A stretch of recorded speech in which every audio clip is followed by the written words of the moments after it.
talking about our plans for the podcast for next year, and they're pretty exciting. I think at this point, Tim and I are both sold on the idea that this is a cool thing. We both really enjoy doing it. We want to do more of it. And so we were just talking about, what it's going to take this to the next level. There's a few things involved in that, but one, which we're being told from our editor. Yeah, he's a video editor. Yeah. Is probably going to have to step up our game on the video side. Better studio for recording this. So, Tim, you were asking me, would I be willing to invest in this? Check this out. I want to show you something that somebody sent to me. Are you sharing the screen? Week. I'm going to right now. Bam. Steph Smith used these guys. This guy is crushing it. Have you saw him? Yeah. Well, I don't remember where I saw him, but he's very, very talented. And I was so impressed with his, whatever you call it, his sales video, the video right in front of it. I was basically sold on this because, okay. Explain it for people. Blog post about explain it for people. Tell them what we're looking at here. This is called Dream Studio Course. Yeah. Well, basically it's a course that shows people how to set up the hardware, most importantly, but also I'm sure there's some software elements so that we can all turn our homes into studios. There's really simple things you can do to make it so that your digital, what do you even call it? Your digital persona is higher quality. And I think the timing for this is really important, obviously because of obviously because of COVID. But I even wrote a blog post about this a little while ago where it's when you go into people's offices, you feel a presence of an office, right? You sit at their desk, you look around, you look at the shit that they got hanging on the walls. You understand what kind of a person they are by how clean their office is, how messy their office is. And now we're in a world where the first impression that many people get of each other is the surroundings in their background, in their digital background. I've put some thought into it, I think my background is kind of cool, but it's still just a room and I don't have any backdrop lighting. I don't have a real theme of my backdrop, but I think it's important. And I think it gives you a lot of professionalism. And I also think it gives you a lot of options, which is what you and I were talking about. Yeah, I was scrolling. I don't know if they changed this page in the last couple of days or what. They did. I was scrolling because here it is. This is what I was looking for. All the before and after shots, which are so cool. I like this too. I think, first of all, I thought it was cool that this is a business right now. Second, I'm thinking about going through it. So Jay Klaus did this. Who did? Jay Klaus, Creative Elements. Oh, right on. Yeah, he documented the whole thing, by the way. And it was cool because I had him on my podcast for a year and a half ago. And it was very similar to what I have. It was a room. It was well lit, right? There was books. It looked cool. But then, he documented the whole process where now his backdrop is a studio. That's the word that keeps coming to mind. I don't know if that's necessarily the term. What are we building? Are we building in-home studios? Are we building digital offices, right? I'm not exactly sure, but what he designed for his backdrop via his camera for his podcast looks really great. Cool. Yeah. Thanks for calling that out. I'm going to look that up. And if I can find the series, I'll include it in the show notes and I'm going to check it out myself. But all that is to say, yeah, I'm definitely in to take this to the next level. Willing to invest some money in whatever the equipment is that we need in order to make it super nice. For people listening to this, you can holler at us, let us know too, where you think it falls short. One thing I noticed, I'm sitting in front of my mic today and it's on a table stand instead of on the typical mic arm that you see in a lot of people's setups. And it's because the mic that I have is it's like a directional mic. And I've just been listening to the podcast myself and noticing every once in a while my voice will drift off here. Oh, my wow, voice, no and way. it's infuriating. I can't stand it when I listen to it. So I'm trying to kind of set things up so that it's just a better listening experience. So for people listening to this, it's something that we're thinking a lot about. And to answer your question, I'm definitely down to take it to the next level. One other thing you were talking about, I'm curious. And we can cut this out if you don't want to share the inside baseball, but hopefully you do. So right now you're doing this experiment with, you said, YouTube Shorts and Instagram Reels and stuff. What do you currently pay this editor to clip those up for you every week. And what's the actual output on that? I will show you. Yeah, so I'm going to give you the screen back. please, I can just take it from you. I I run was going to shit. say, I really feel like there's got to be a version of Zoom. Like, are we just on the most basic version of Zoom? Yes, Where they're we like, are. We're on the like, second most basic version of Zoom. yeah, I feel like there's got to be one where two people are allowed to share without changing who's the host. Okay, well, look, for people not watching the video, I have my Instagram account, the back end of my Instagram account. As of today, I have 752 followers. I only started doing this, I'd say, seriously in July. The reason, if you notice, my handle for Instagram is slightly different than the rest. It's Tim Stodds, but there's two Z's in the background. And I deleted my Instagram account a while ago because it just was taking up my time. It was making me insecure. And I said, fuck this. I'm just going to delete it. And I finally got to the point where this year I decided, as is well documented, that I'm going to build my own personal brand, right? And so I'm building the newsletter for Tim Stodds. And one of the ways that I'm driving traffic is through social media. And so I said, if I'm going to do it, I'm just going to do it. So I've been investing money into a video editor. And like I said, only 752 followers, but the new way that people consume video, there's two things I want to talk about here. One, how it is in terms of the experience, and two, what it is in terms of the algorithm, because this is important to understand the difference. So my recent video, 637 views, 872 views. This one is a bit of an outlier, a little more than 4,000 views. And this is on Instagram. We got another one, 8,600 views. Wait, I've done nothing to promote these. Yeah. Why do you think these are catching, the ones that are the outliers? I'll tell you why. And you can see on YouTube, it's pretty similar. So, right here, 1,000 views. There's a couple that floated around 3,000 or 4,000. Yeah, I see 1.5K. Yeah. Right here, we got 2,000. So anyway, what TikTok really did that screwed everything up is the algorithm works on an infograph as opposed to a social graph. So a social graph is who people are connected to and who people follow. And the algorithm of like Facebook and traditionally Instagram and all that made relationships of content that people like dependent on the social graph. And TikTok blew all of that up. What TikTok decided to do is, I don't even care who you follow. I just care what you're interested in. And I'm going to observe, if I'm the algorithm, I'm going to observe the kind of content that you are most attracted to through various signals, like which videos you actually pause on, which videos you watch the longest, which videos that the people whose videos you watch also watch, right? And instead of paying attention to the connections of social relationships, they paid attention to the connections of informational relationships. And so that's what TikTok did. And they've had such success with it that everyone is doing it. And Facebook being what they are, Facebook actually isn't a really good tech company. They're a really good idea stealing and acquisition company. And so they're taking this exactly what TikTok did, the infograph, and YouTube is doing the same thing. So these YouTube shorts are really where the vast majority of my growth is coming from. YouTube is still really cool because it's a search engine, even more so than it's a social media website, although that's really, really changing. And so I try my best to do one of these long form videos every week. I get burned out sometimes with all the content I'm creating. So I've been having trouble keeping up with those videos, but I never miss the shorts. And so to answer your question, what's happening? The algorithm is just figuring out what people are into. And so my audience is naturally catering to people that are interested in sales and marketing. And so even look, this is how it works. It's not at all and then all at once.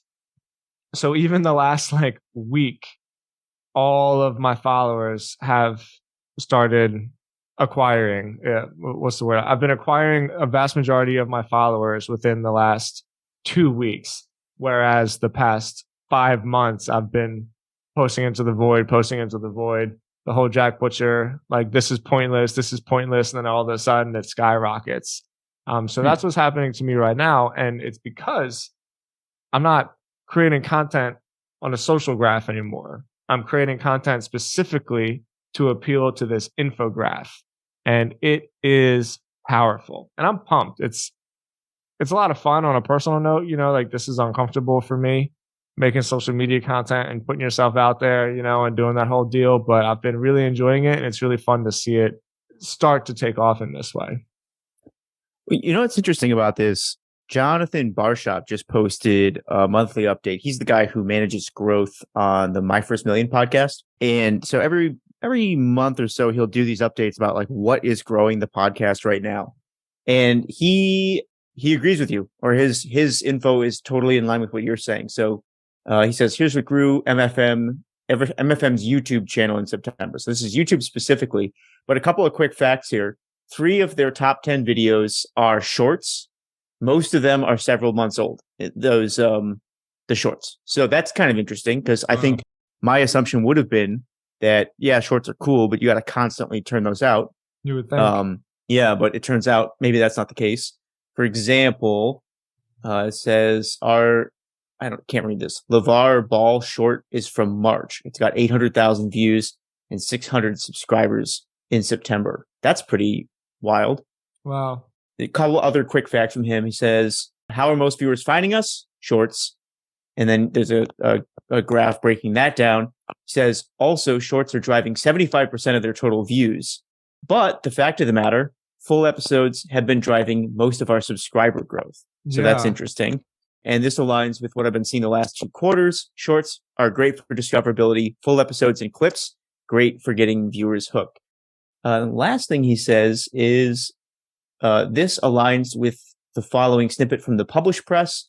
And the snippet says, YouTube's creator liaison, Renee Ritchie, says creators should see shorts as a funnel to feed into their long-form content. Shorts serve as the discovery mechanism. Long-form drives views, and live stream builds community. That's a really interesting sort of 3 legs to the stool. I'll say that again. Shorts serve as the discovery mechanism. Long-form drives views, and live stream builds community. And then John says the only caveat, because video podcasts are different animal compared to your typical YouTuber, he would amend this to read long form drives subs and some views.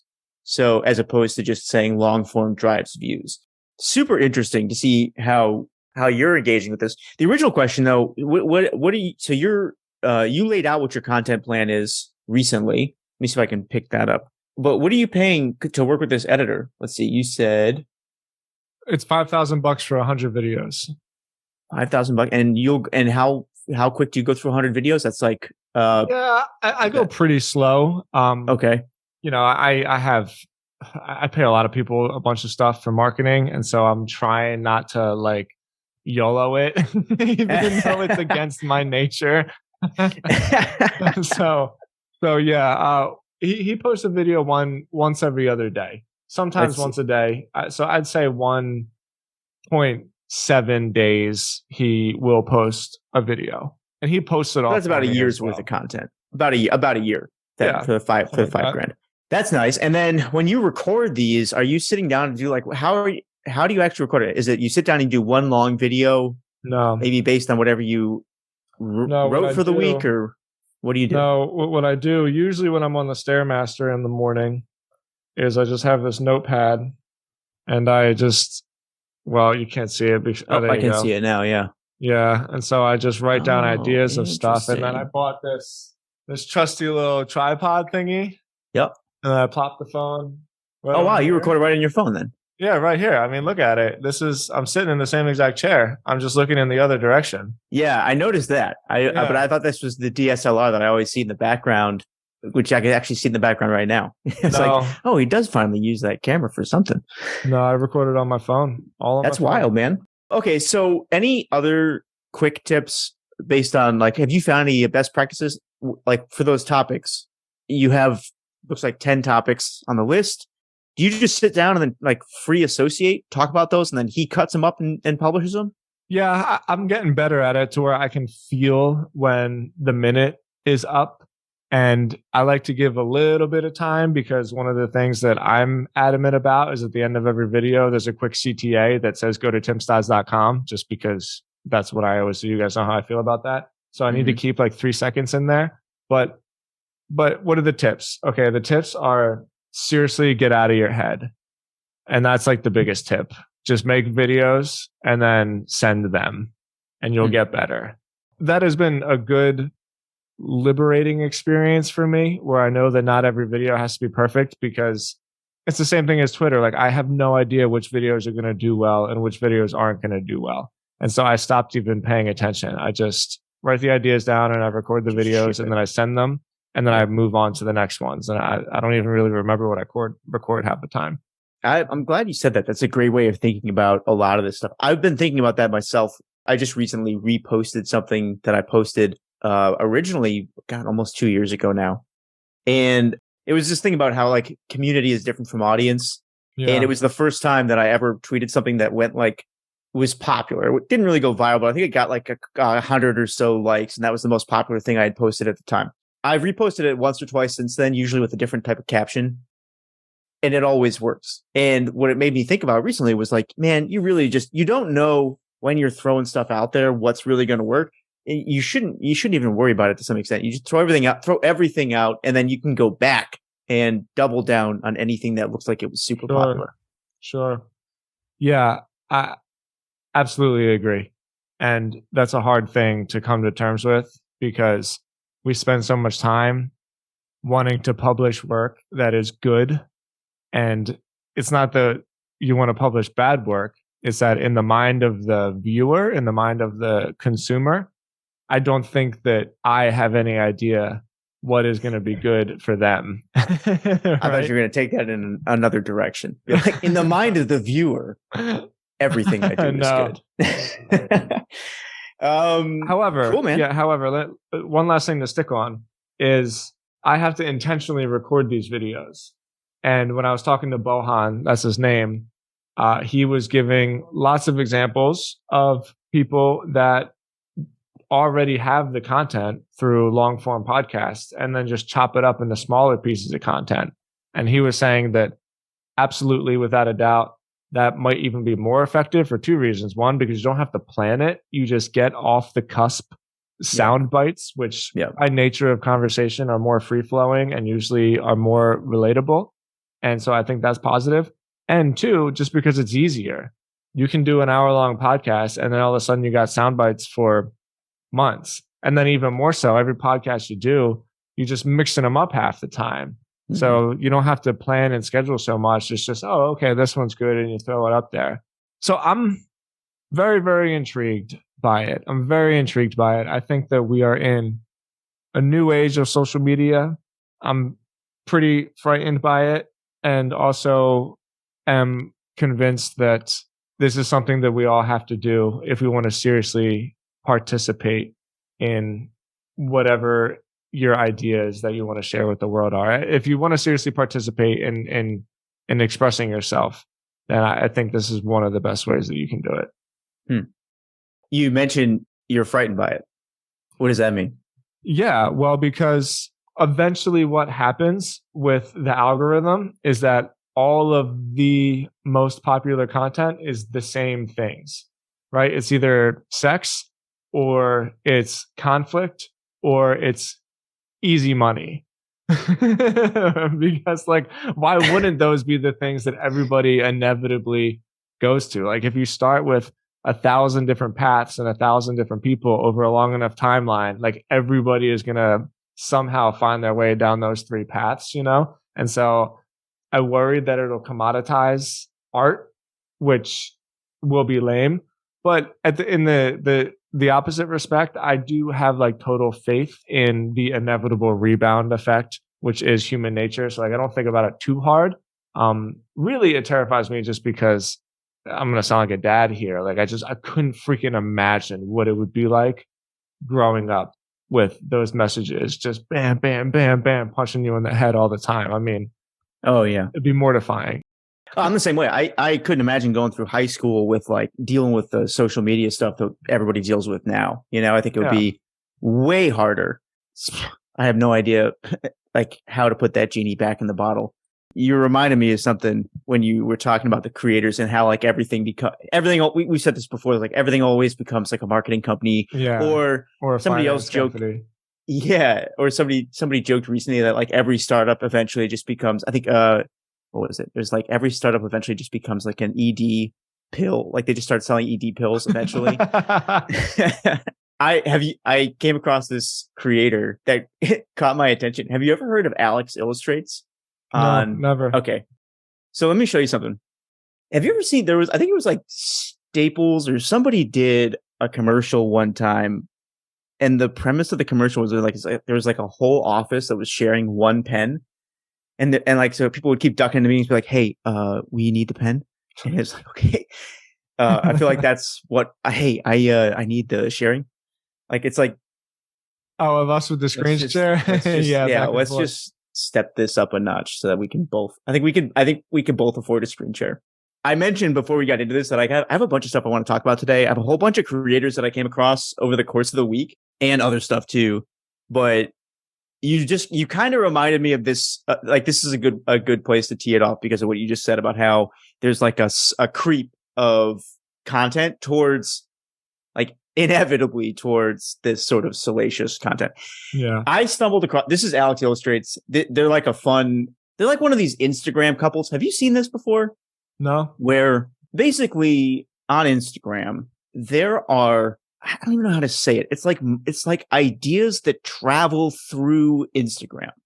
So I'm sure you've noticed this. You'll see like somebody makes a joke and it works really, really well. It's just like a funny video. And then all of a sudden, everybody else starts making that exact same video. Sure. It's the exact same setup, the exact same punchline. And it works for them because it's a really well constructed joke.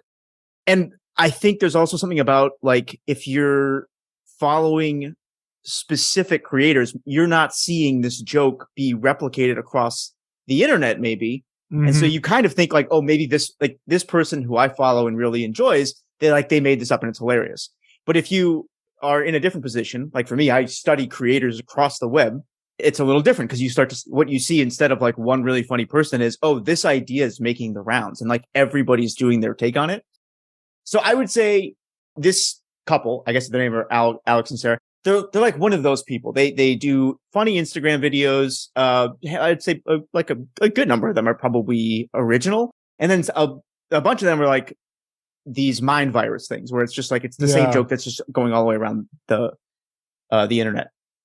Anyways, you can see it's like this young, sort of like fun, hip, attractive couple. I forget how I stumbled on their page, but what really caught my eye was this top thing right up here, which is like, first of all, they've got 51,000 followers here on Instagram. I guess they've got like 1 million plus on TikTok. So that's probably where they really started getting traction. And what caught my attention was this right here. So at the top, it says, you must follow Sarah Illustrates, Tara Illustrates, and then Farrah West XOXO.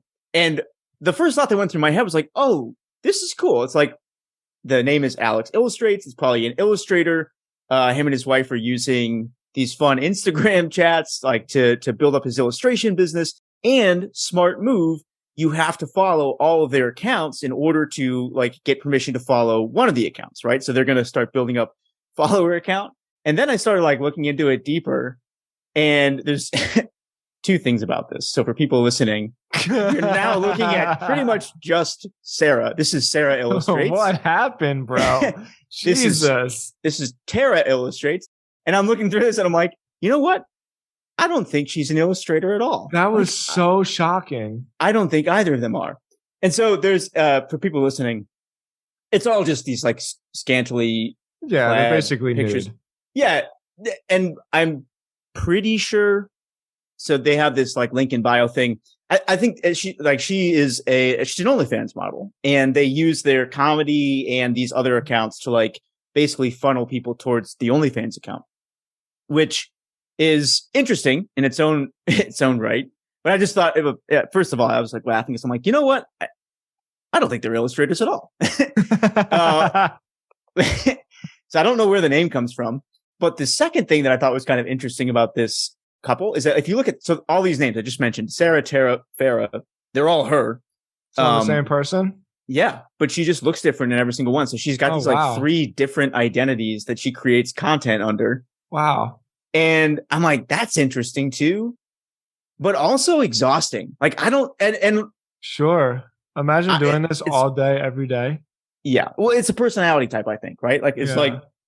there are some people that I know who have so many ideas, or like I guess it for this kind of thing too. It's like, why wouldn't you have 5 different personalities, like blonde wig, red hair wig, green hair wig, like all of them? Because Yeah. all you're gonna do is capture different attention from different people. Yeah. But I feel like it's 2 personality types, man. Some people look at that and they're like, oh yeah, like finally technology has enabled me to create, and I can finally express myself in all the different ways that I want to. But I felt like such an old man because I'm looking at this just going like, this looks exhausting. Like I don't think I Yeah. could create this much content every single week. Okay. I'm actually really happy that this was a subject matter because I thought about bringing this up. This is one of the things I wanted to talk about last week, but you and I just went down the rabbit hole. There's a million ways to go here. We haven't talked about OnlyFans yet. And there's a lot to talk about. Obviously, it's very controversial. I think once they inevitably figure out some problems, which are bound to happen when premiere content like that comes along, I am really very much in support of it because I think it gives, sex workers control and power over what is theirs. Like no matter what you believe in, right or wrong, it doesn't matter. It's theirs. It's like their body, their attention, they own it. And so I think OnlyFans is really positive in that way. Two, I think it is like a lot safer and it's a way that people can participate in that if they choose to without having to, well, it's still probably pretty creepy, but it's less creepy, let's call it, and less dangerous, let's call it. But three, more importantly, and this is the part that I thought was really fascinating that I wanted to talk about, the amount of side businesses like the picks and the shovels that are popping up through the OnlyFans is pretty staggering. I was Hmm. talking to a girl last week, $6 million a year. She created an OnlyFans agency and did $6 million in her first year. And Wow. all she does is manage these OnlyFans accounts and helps them get their subscriber base out. And so I was talking to this girl. She lives in Florida. One, she's just a killer. I I don't want to necessarily mention her. I don't know like how public she is with her company. I'll ask her. Maybe we could talk about it next week because she's really fascinating. Two, the business basically like flocked to her. She just had to open it up and put herself out there and basically be comfortable with telling people what she was doing. And it was staggering, like completely staggering. $6 million in her first year. So I've thought about looking into that and maybe writing some reports, especially in the bootstrapper, because like sometimes I like to bring up opportunities, but damn, sounds like you already know what the fuck is going on. This has come on my radar too. In fact, we did a story about Catherine Studley over at the Hustle. Who's this woman on the screen right now. She is the only consultant, which is like Catherine she does. Studley, is that her name? Uh, I think so. I mean, that's the Wow, name she goes by. Might be a that's the pen name she name. goes by. Either way, that's a great name. Yeah, she's awesome. I've had a chance to interview her too, but she's the only consultant. She does tax prep for OnlyFans models. Oh Um, wow, yeah, and she's got some jeez, crazy stories too. totally. I Well, never even thought about it. The taxes and the accountants for OnlyFans models must be a nightmare. dude, This woman's probably crushing they get it. so ripped off. They get so ripped Yeah, off. These taboo industries, the people who work in them face a lot of challenges for a few reasons. One, a lot of traditional like infrastructure type businesses will not work with you. So it's sure. very hard if you're building a company in this space, it's very hard to get like a payment processor. Definitely. I Stripe don't know. doesn't do it. Yeah. Same thing with like banks. So Catherine told me that there have been models who like as soon as their bank figures out that they make their money from OnlyFans, they literally just close the account, cash it out, and mail a check to whatever address is on file. So if you've moved and for whatever reason your mail doesn't get redirected, all your money just goes to wherever that last mailbox was. And it's a nightmare. Same thing with like social media platforms.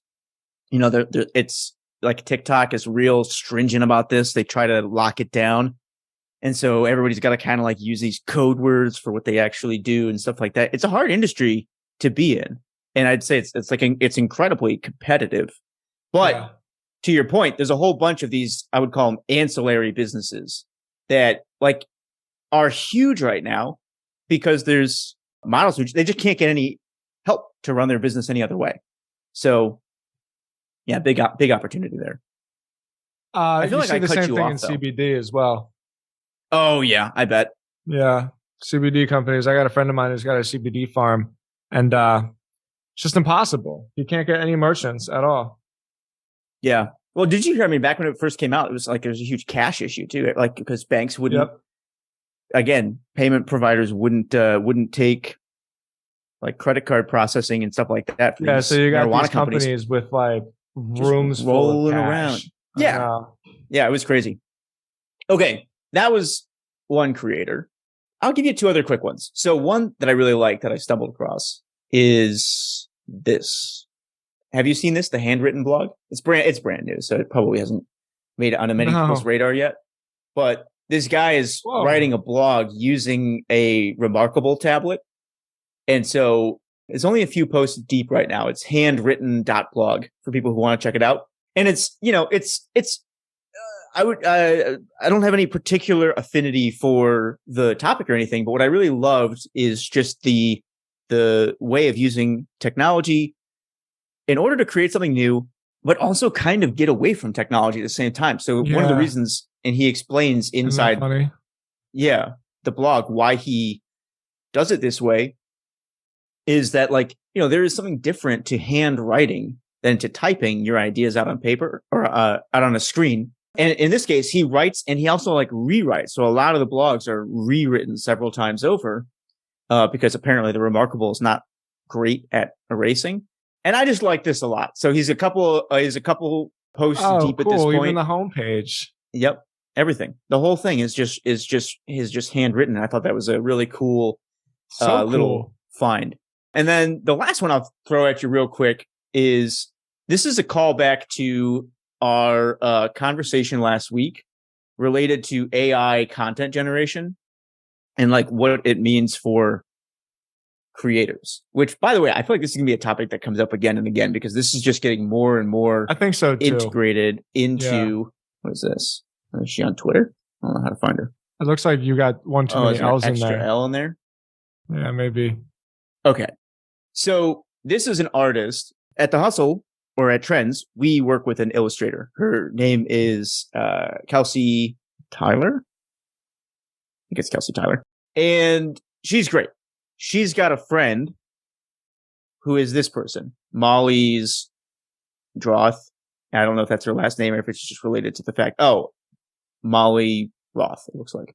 Anyways, what Molly is doing is painting. She's using DALL-E 2 to create images, and then she's painting them by hand. Oh, cool. And selling those. And so I wanted to bring this up just briefly because it was a perfect example of something that we talked about last week, which is I think what we said was, I think this is going to be a source of inspiration for creators. I think it's going to be something here's an example that creators use to augment their toolbox. I don't think it's going to be something that replaces creators. And so I was so excited to see somebody who is a professional creator. And this person is, let's see, I've got her job here. She's like a visual designer on the Today Show or something like that. So she's up there. She's done quite a bit of work. This is her full-time thing, is being creative. And yet she's chosen to kind of embrace this technology and use it as a path to something new, which I think is just so cool. There's so much cool stuff going on right now. I'm just looking for her job real quick. Yeah. Oh, sorry, I'm wrong. She's a designer, graphic designer on the John Oliver Show. There's a ton of cool stuff that's going on right now. I think these are a few examples. But it was really encouraging to see. And dude, I've talked to besides your case study last week, other people too who are already using some of these AI engines. But you know what's interesting is that every single case so far has been a combination of people or AI engine plus talent. Yeah. What is the gap? Because it's not quite I mean, it's context, I guess, right? Is that the thing that the AIs can't figure out? They can't Yeah. figure out subliminal context. They can't figure out like tone. They can't read the room, I suppose. I think there's just a huge opportunity there. Can I show But you this one is more? also, yeah, please. Well, while you're bringing it up, let me just say this is like all so exciting to me. It really is.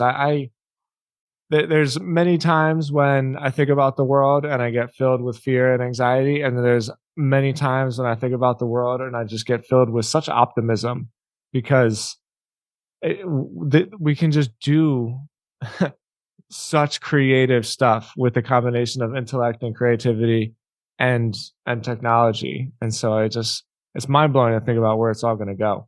Yeah, well, I agree with you. I think that's the tricky part is balancing that, like, roller coaster ride of fear and optimism. But you know what? I was actually thinking about this today too. I'm like, I actually don't worry as much about the whole AI driven destruction of the planet I never as I have. used to. Well, there have been times at which I have. And I'll tell you why I don't anymore, though. It's because of all the competition among companies for these AI engines. I'm Mm, like, and, obviously time could come by and like end up proving me wrong. But on some level, I think the idea that AI destroys the planet rests on an assumption that there's like one preeminent AI engine in yeah. charge of stuff. Yeah. And I think what you're actually going to see as people adopt these more and more is more of this stuff. You'll see more players come online, more competition in the industry.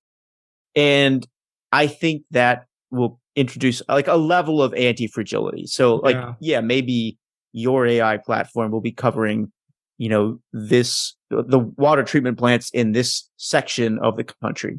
But these water treatment plants are on more of a budget, and they're going to go with this other competitor, and like that's the nature of competition. So I think as long as there are multiple players in this realm, we are a little more protected from that like eventuality than if it was just Google running everything. Yeah.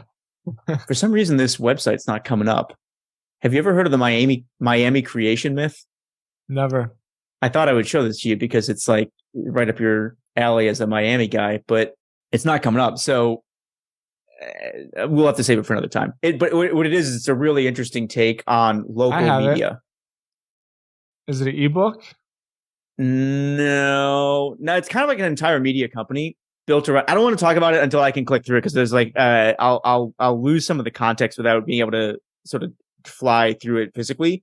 But we'll save it for another time. Yeah, we'll do it It's next time. Yeah, it's a really cool take on local media. But there's one more thing that I wanted to talk about before we wrap, and it's kind of related to this concept of like you mentioned that we live in sort of complex times. We'll say that to say the least. I found a new favorite resource. Have you ever heard of the Congressional Research Service? No.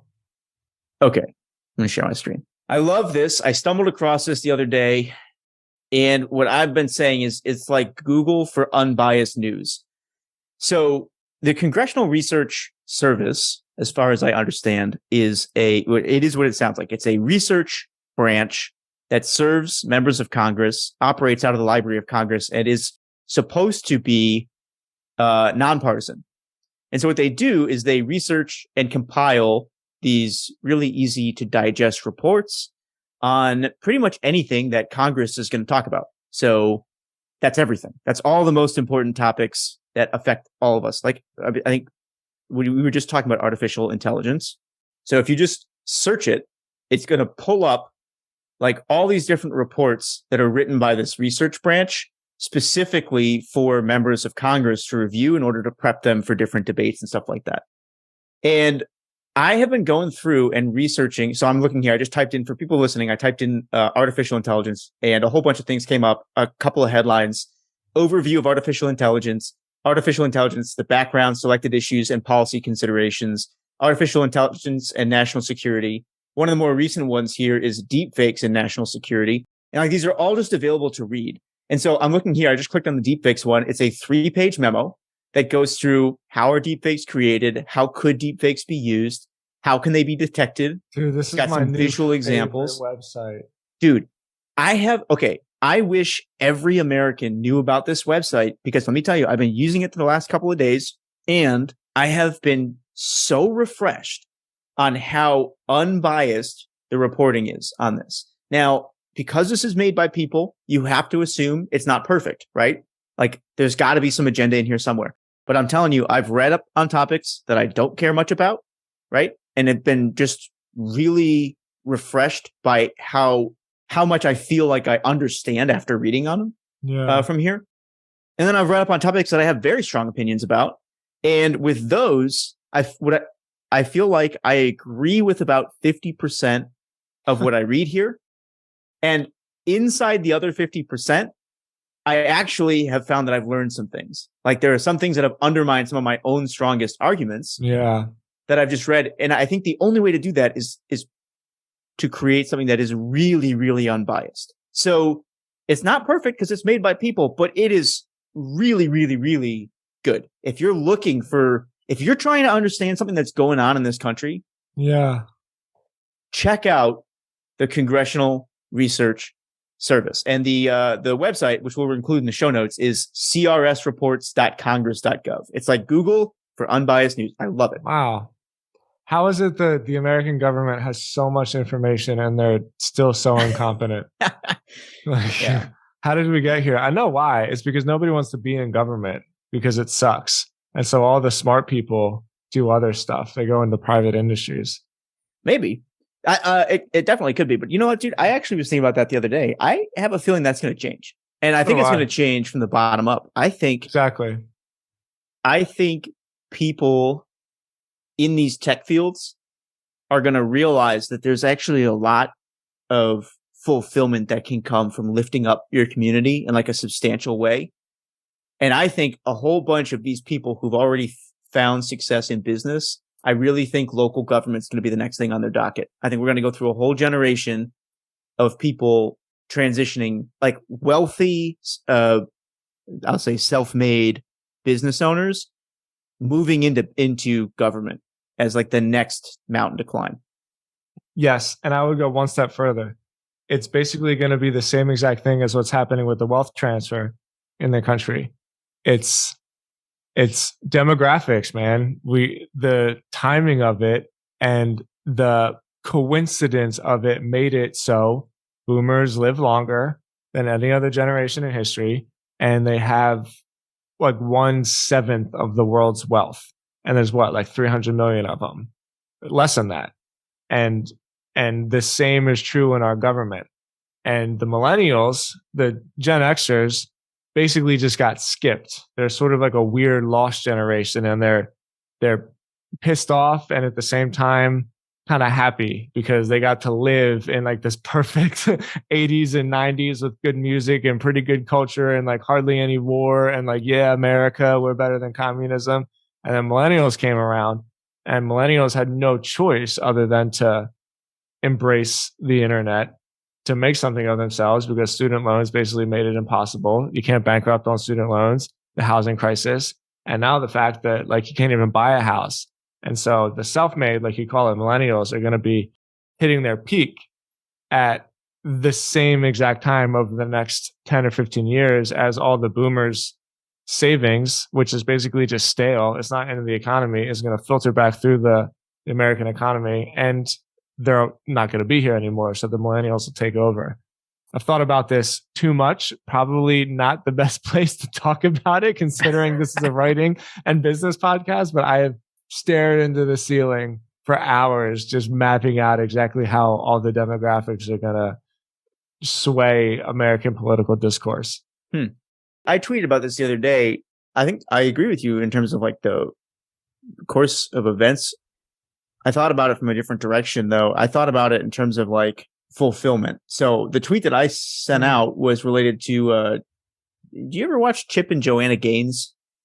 No, how do you know all of these? Oh, wait, aren't those the home builders in Texas? Yeah, they're cool. Yeah. So, you know, they're really fun. I think they're great. Like, I love their stuff. I love their vibe. And I was thinking about it the other day. I'm like, you know what? They really did it right, man. Like they built a service business. So cash flow, support the family, all that kind of stuff. They staked out a town, which before those two, I mean, there was only one thing Waco was known for, and it wasn't great. And they basically took this 10 place that points wasn't to anybody who knows what that is, by the way. they took this place that wasn't really on the map. They put it back on the map. And I was just thinking to myself, I'm like, if I were wealthy and bored, what I would do is just go to some tiny town, and my project would be to make that a destination. Oh, And like, cool. I would do that with the exact same model they did. I would start a service company first, like renovating and building houses. Then I would build media around it in order to generate leads for the service company.